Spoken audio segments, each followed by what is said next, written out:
Wilt के जैसे हानिकारक बीमारी को कंट्रोल करने में, उसको मैनेज करने के लिए इसका रिसर्च किया गया। हाई पीएच सॉइल में भी ये सर्वाइव करके डिसीज को कंट्रोल करता है। दूसरे जो ट्राइकोडर्मा स्ट्रेन्स है उसके मुकाबले जो ट्राइकोडर्मा रेसी है उसका डिसीज कंट्रोल करने का कैपेसिटी लगभग 90% ज़्यादा है। त्याचबरोबर आजचे जे मार्गदर्शक आहेत Shri R. A. Marathe, chairman ICAR, त्यांनाही या ठिकाणी विनंती करतो आपण व्यासपीठावर यावं। त्याचबरोबर डॉक्टर होनूर बाशा, वरिष्ठ शास्त्रज्ञ, त्यांनाही विनंती आहे आपण स्टेजवर यायचं आहे। अपेडाचे उपमहाव्यवस्थापक श्री प्रशांत वाघमारे, पांडुरंग बामणे सर, येस आपल्याला विनंती आहे आपणही या ठिकाणी स्टेजवर यायचं आहे। त्याचबरोबर पणन मंडळाचे निर्यात व्यवस्थापक श्रीयुत SV वराडे सर, यांनाही विनंती आहे आपण या ठिकाणी स्टेजवर यायचं।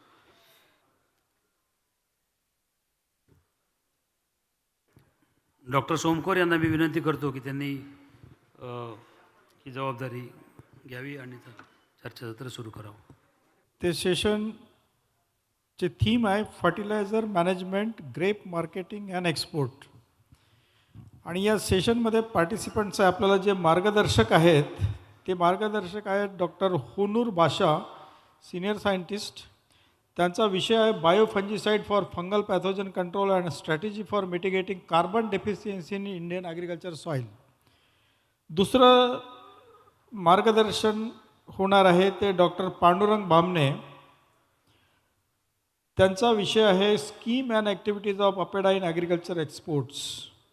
आणि तिसरं एक लेक्चर असेल ते doctor Varade, SV Varade, grape मार्केटिंगवरती ते बोलतील। पहिले जे आपले वक्ते होते डॉक्टर राजीव मराठे, डायरेक्टर NRC पोमोग्रेनेट, ते आज या सेक्शनमध्ये लेक्चर देणार नाहीत आहे। तर आपल्याकडे 3 महत्त्वाचे वक्ते आहेत। थीम जे म्हणतो आपण fertiliser management, marketing and export फार महत्त्वाची आहे। याचं महत्त्व जे आहे ते प्रत्येकाला माहीतच आहे।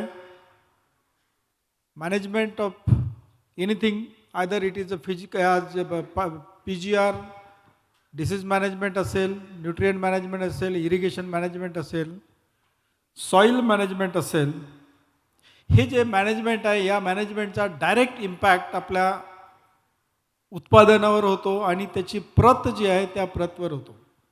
चांगली प्रत, चांगलं उत्पादन कोणकोणत्या गोष्टीच्या माध्यमातून आपण घेऊ शकतो तो हा एक आढावा। आणि याच्यामध्ये चांगलं उत्पादन जर झालं तर आपला जो एक्सपोर्ट आपण म्हणतो निर्यात करायची, ती निर्यात कशी करायची, कुठे करायची, त्याच्याकरता मानकं काय आहेत, ह्या सर्व गोष्टी आपल्याला याच्यामधून या थीममधून आपल्याला मिळतील। एक्सपोर्ट करायचं झालं तर चांगल्या प्रतीचं उत्पादन आवश्यक आहे आणि त्याच्याचकरता आपल्याला हे जे आहे चर्चासत्र, या चर्चासत्रात आपल्याला चांगले वक्ते लाभले आहेत आणि आपण त्यांच्याचा आपण फायदा घेऊया।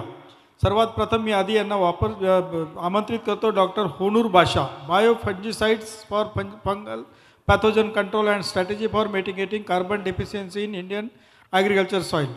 Doctor Basha sir please. या सर। या कल से हम 2 चीज़ों को सुन रहे हैं, जैविक खेती या सॉइल मैनेजमेंट के बारे में। जिन्होंने भी बात किया है उन्होंने 2 इम्पॉर्टेंट चीज़ों को बताया है। एक सॉइल में ऑर्गेनिक कार्बन की कमी और दूसरा जो माइक्रोब्स की कमी। सो इन दोनों का क्या इम्पैक्ट हो रहा है स्पेशली ग्रेप प्रोडक्शन में, उसके बारे में बताया गया है। मेरे प्रेजेंटेशन में मैं ये फोकस कर रहा हूँ कि किसान कम टाइम में कैसे अपने सॉइल में कार्बन का परसेंटेज को वो बढ़ा सकता है, किस तरीके से बढ़ा सकता है, और जो बायोपेस्टिसाइड में क्या नया एडवांसमेंट आया है, क्या नया डेवलपमेंट आया है, उससे डिसीज़ को, स्पेशली जो इकोनॉमिकली इम्पॉर्टेंट डिसीज़ है, उसको किसान ग्रेप कल्टीवेशन में कैसे मैनेज कर सकता है। जब भी हम बायोपेस्टिसाइड के बारे में बात करेंगे जो एनआरसी का रिकमेंडेशन है, जो किसान का प्रैक्टिस है, काफ़ी आईसीआर के इंस्टीट्यूट्स है, वो बायोपेस्टिसाइड यूसेज हर एक क्रॉप में रेकमेंड करते हैं। और सबसे ज़्यादा यूज़ होने वाला बायोपेस्टिसाइड है ट्राइकोडर्मा।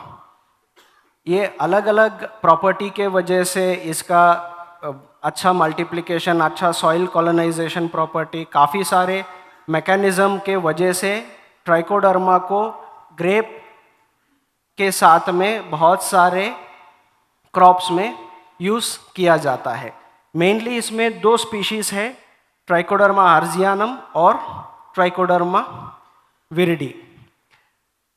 काफ़ी साल से ट्राइकोडर्मा आर्जियानम और ट्राइकोडर्मा विरिडी का इस्तेमाल हो रहा है, लेकिन इंडिया में पहली बार 2021 में एक नया स्ट्रेन रजिस्टर हुआ है जिसका नाम है ट्राइकोडर्मा रेसी, जो ट्राइकोडर्मा रेसी CSR T3 स्ट्रेन के नाम से रजिस्टर हुआ है। और इसको ICR के दो ऑर्गेनाइजेशन, एक central soil salinity organization, soil salinity research institute, और एक सब ट्रॉपिकल रिसर्च इंस्टीट्यूट, दोनों के जॉइंट रिसर्च में इसको डेवलप करके CIB-RC में इसको रजिस्टर किया गया है। इसका काफ़ी सारा इंफॉर्मेशन पब्लिक डोमेन में अवेलेबल है। अगर आप गूगल में ICAR फ्यूजिकॉन्ट, ओरिजिनली इसका रिसर्च जो है फ्यूजेरियम विल्ट के जैसे हानिकारक बीमारी को कंट्रोल करने में, उसको मैनेज करने के लिए इसका रिसर्च किया गया। बाद में जाके इसका दूसरे डिसीज़ के लिए और दूसरे क्रॉप्स में भी इसका ट्रायल्स और इसका रिजल्ट को बताया गया है। आप गूगल करेंगे ICAR फ्यूजिकॉन्ट तो इसके बारे में आपको काफ़ी सारा जानकारी मिलेगा। तो ये जो ट्राइकोडर्मा है ये कैसे अलग है, क्या ICAR का रिसर्च बताता है, क्या प्रॉपर्टीज़ इसमें है जो इसको एग्जिस्टिंग जो ट्राइकोडर्मा है उससे अलग है। इसमें सॉइल कॉलोनाइजेशन, मतलब सॉइल में ट्राइकोडर्मा का नेचुरल प्रॉपर्टी ये है कि वो सॉइल में जल्दी मल्टीप्लाई होता है, लेकिन ट्राइकोडर्मा रेसी का जो एफिकेसी है, उसका जो प्रभाव है, एग्जिस्टिंग ट्राइकोडर्मा स्ट्रेन्स के मुकाबले उसका 90% ज़्यादा एफिकेसी है सॉइल में मल्टीप्लाई होने का। दूसरा एक इम्पॉर्टेंट प्रॉपर्टी है माइक्रो क्लाइमेटिक एडॉप्शन, मतलब अगर जो हार्श क्लाइमेटिक कंडीशंस है, सॉइल का टेम्परेचर ज़्यादा है या पीएच में वेरिएशन है, सॉइल का पीएच 7 से ज़्यादा हो जाता है, तो ऐसे कंडीशन में भी ये सॉइल में सरवाइव करेगा और उसका एफिकेसी वो डिसीज़ कंट्रोल करने में बताएगा। और इस पर्टिकुलर स्ट्रेन को सलाइन सॉइल से ही, मतलब जिस सॉइल का पीएच 7.5 से ज़्यादा है उसी सॉइल में से इसको आइसोलेट किया गया है। इस वजह से ये हाई पीएच सॉइल में भी ये सरवाइव करके डिसीज़ को कंट्रोल करता है। तीसरा प्रॉपर्टी है एंटागोनिज्म, मतलब डिसीज़ को सप्रेस करने की कैपेसिटी। दूसरे जो ट्राइकोडर्मा स्ट्रेन्स है उसके मुकाबले जो ट्राइकोडर्मा रेसी है उसका डिसीज़ कंट्रोल करने का कैपेसिटी लगभग 90% ज़्यादा है। तो ये 3 स्पेशल प्रॉपर्टी है इस ट्राइकोडर्मा रेसी में जो इसको स्पेशल बनाता है, जो एग्जिस्टिंग ट्राइकोडर्मा स्ट्रेन्स है, और ये इंडिया में फर्स्ट टाइम रजिस्टर हुआ है। हाँ, इसके साथ ICAR ने एक पेटेंटेड फॉर्मुलेशन बनाया है। जो फॉर्मुलेशन है वो ट्राइकोडर्मा का एफिकेसी को ही बढ़ाता है। उसका मल्टीप्लिकेशन हो, जब किसान उसको कल्चर करता है, जब किसान उसको खेत में यूज़ करता है, जो ट्राइकोडर्मा का नेचुरल एफिकेसी है उसको बढ़ावा देने में उसका जो पेटेंटेड फॉर्मुलेशन है वो काम आता है। अभी जो CIB-RC में जो ट्राइकोडर्मा या मार्केट में आप ट्राइकोडर्मा का फॉर्मुलेशन देखेंगे, पैकेट के ऊपर आपको लिखा रहेगा कि वो 1.5% WP, मतलब 1.5% उसमें एक्टिव इंग्रेडिएंट लगेगा वेटेबल पाउडर फॉर्मुलेशन में। पहली बार CIB-RC में 3% का वेटेबल पाउडर फॉर्मुलेशन रजिस्टर हुआ है, जो एक higher concentration of active ingredient किसान को मिलेगा। जो भी बायोपेस्टिसाइड का यूसेज है उसका बेसिस है उसका कॉन्सेंट्रेशन, उसका क्वालिटी और उसका कॉन्सेंट्रेशन का लोड। आप जितना ज़्यादा कॉन्सेंट्रेशन सॉइल में बढ़ाएंगे उसका मल्टीप्लिकेशन और उसका कॉलोनाइजेशन ज़्यादा होगा और उसका एफिकेसी आपको मिलेगा। तो नया strain, highly effective strain plus इसका पेटेंटेड फॉर्मुलेशन, ये 3 अलग प्रॉपर्टीज है एग्जिस्टिंग ट्राइकोडर्मा स्ट्रेन से। हाँ, इसका जो भी मैं बोल रहा हूँ ये ऑलरेडी रिसर्च और ICAR से पब्लिश किया हुआ डेटा है जो पब्लिक डोमेन में अवेलेबल है, आप उसको रेफर कर सकते हो। हम लोगों ने भी काफ़ी सारा इस टेक्नोलॉजी को लेने से पहले, इस टेक्नोलॉजी को अडॉप्ट करने से पहले काफ़ी सारा हम लोगों ने अलग अलग क्रॉपिंग सिस्टम में इसको ट्रायल किया है 3 साल तक, फिर जाके इस टेक्नोलॉजी को हम लोगों ने अडॉप्ट करके अब किसान को इसके बारे में बता रहे हैं। हाँ, इसका जो फार्मर लेवल में हम लोगों ने डेमोन्स्ट्रेट किया है और उसके जो रिजल्ट्स है उसको हम लोगों ने पब्लिक डोमेन में यूट्यूब चैनल्स पे दिया है। जो हम लोग पिछले 3 या 4 साल से जो ऑब्जर्व कर रहे हैं, ये अंडर फील्ड कंडीशन अलग अलग क्रॉप में up to 90% disease controlling capacity, कोई भी क्लाइमेटिक कंडीशन हो उसमें 90% डिसीज कंट्रोलिंग कैपेसिटी ये दिखा रहा है। और हम क्या रेकमेंड कर रहे हैं, NRC का जो आप स्केड्यूल देखेंगे, बायोपेस्टिसाइड का अच्छा रिकमेंडेशन NRC दे रहा है कि ट्राइकोडर्मा हो, सुडोमोनास हो, बैसिलस हो, एम्पिलोमाइसिस हो, इन सब चीज़ों का इस्तेमाल करने का, इन सब चीज़ों को आप अडॉप्ट करने का रिकमेंडेशन दे रहा है थ्रू फोलियार स्प्रे, मतलब फवारनी जो आप बोलते हैं, जो फोलियार स्प्रे में दे रहे हैं। एक एडिशनल प्रैक्टिस हम लोगों ने अडॉप्ट किया और हम लोग किसानों को जो बता रहे हैं वो है सॉइल सैनिटाइजेशन। सॉइल सैनिटाइजेशन का इम्पोर्टेंस ये है कि जब तक आपके सॉइल में जो ये हार्मफुल बैक्टीरिया और फंगस, जो रोग कारक फंगस है, जो बैक्टीरिया है, उसका लोड जब तक कम नहीं होगा तब तक आपका डिसीज का प्रॉब्लम नहीं होगा।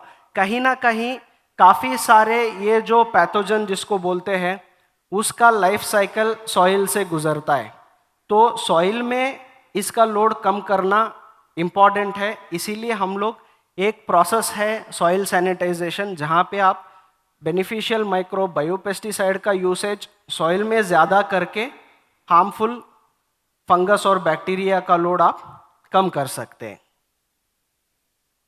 तो ग्रेप के रेफरेंस में जो डेब्रिस, पाउडरी मिल्ड्यू और डाउनी मिल्ड्यू या विल्ट के जैसे डिसीज कॉजिंग ऑर्गेनिजम्स के डेब्रिस या उसका जो इनोकुलम, पैथोजन का इनोकुलम सॉइल में गिरता है, उसको कंट्रोल करने के लिए आप इस ट्राइकोडर्मा रेसी का अडॉप्ट कर सकते हैं। इसके साथ में दूसरे बायोपेस्टिसाइड्स को भी आप अडॉप्ट कर सकते हैं। तो हम लोगों ने जो प्रैक्टिस किया और किसानों के यहाँ पे डेमोन्स्ट्रेशन लिया वो है ब्लैंकेट स्प्रे। फोलियार स्प्रे के अलावा सॉइल में जो ब्लैंकेट स्प्रे होता है, बेसिकली ये 4 ऑर्गेनिज्म, एक ट्राइकोडर्मा रेसी, एक सुडोमोनास फ्लोरोसेंस, एक बैसिलस सबटिलिस और अमेलो लिक्विफेशंस, चारों बायोपेस्टिसाइड का रिकमेंडेशन NRC में अवेलेबल है। जस्ट जो ट्राइकोडर्मा रिकमेंडेड है उसको हमने ट्राइकोडर्मा रेसी से हम लोगों ने रिप्लेस किया और उसका बेनिफिट किसानों को दिखाया और हम लोगों ने खुद उसको ऑब्जर्व किया। तो सॉइल में ब्लैंकेट स्प्रे इन चारों ऑर्गेनिजम्स का हम लोगों ने रेकमेंड किया है। एक ही इसमें चेंजेस है कि मार्केट में आपको काफ़ी सारा पाउडर, वेटेबल पाउडर और लिक्विड का फॉर्मुलेशन मिलेगा। एक डेवलपमेंट हम लोगों ने किया है कि इसको कॉन्सेंट्रेटेड फॉर्म में, जिसमें आपको सेल काउंट या कॉन्सेंट्रेशन ज़्यादा रहेगा और लो डोसेज 200 ग्राम में ये काम करेगा और इसका शेल्फ लाइफ लगभग 2 साल का शेल्फ लाइफ रहेगा। ये कॉन्सेंट्रेटेड फॉर्मुलेशंस हम लोगों ने हर एक बायोपेस्टिसाइड और बायो फर्टिलाइज़र का डेवलप किया है और उसको ज़्यादा से ज़्यादा हम लोग फार्मर के इसमें प्रोपोगेट कर रहे हैं। तो ग्रेप में हमारा ये रिकमेंडेशन है कि बायोपेस्टिसाइड जो फोलियार स्प्रे में आप लोग यूज़ कर रहे हैं उसके साथ में आप ब्लैंकेट स्प्रे करेंगे। अगर आप लिक्विड ले रहे हैं तो 2 लीटर पर एकड़, या आप कॉन्सेंट्रेटेड फॉर्म ले रहे हैं तो 200 ग्राम पर एकड़।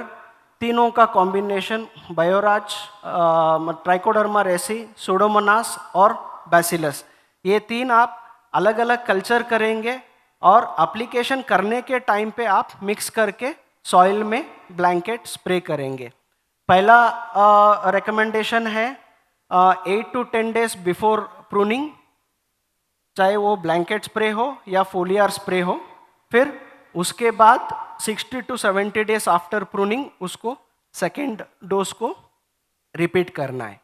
और एम्पिलोमाइसिस जो स्पेसिफिक बायोपेस्टिसाइड है पाउडरी मिल्ड्यू के लिए, उसका ऑलरेडी रिकमेंडेशन है एनआरसी के स्केड्यूल में, जो अगर आप कॉन्सेंट्रेटेड फॉर्म ले रहे हो तो उसका 200 ग्राम पर एकड़ के डोसेज में आप 50 to 60 days after before pruning और 60 to 70 डेज आफ्टर प्रूनिंग, उसके हिसाब से आपको रिकमेंडेशन दिया गया है। ये specially for the powdery mildew control के लिए। ये कुछ किसान के यहाँ पे हम लोगों ने लगभग 2 साल इन बायोपेस्टिसाइड्स का डेमोन्स्ट्रेशंस किया है और इन सब का फीडबैक जो है और इनका जो रिजल्ट है वो डॉक्यूमेंटेड है और हमारे पब्लिक डोमेन में अवेलेबल है। तो ये एक पार्ट है जो बायोपेस्टिसाइड का यूसेज, स्पेशली जो ट्राइकोडर्मा है, नया जो स्ट्रेन इंडिया में रजिस्टर्ड हुआ है ट्राइकोडर्मा रेसी, उसका दूसरे बायोपेस्टिसाइड के साथ कैसे हम लोग इंटीग्रेट करके उसको डिसीज़ मैनेजमेंट में through blanket spray and through foliar spray उसको कैसे अडॉप्ट कर सकते हैं उसके बारे में।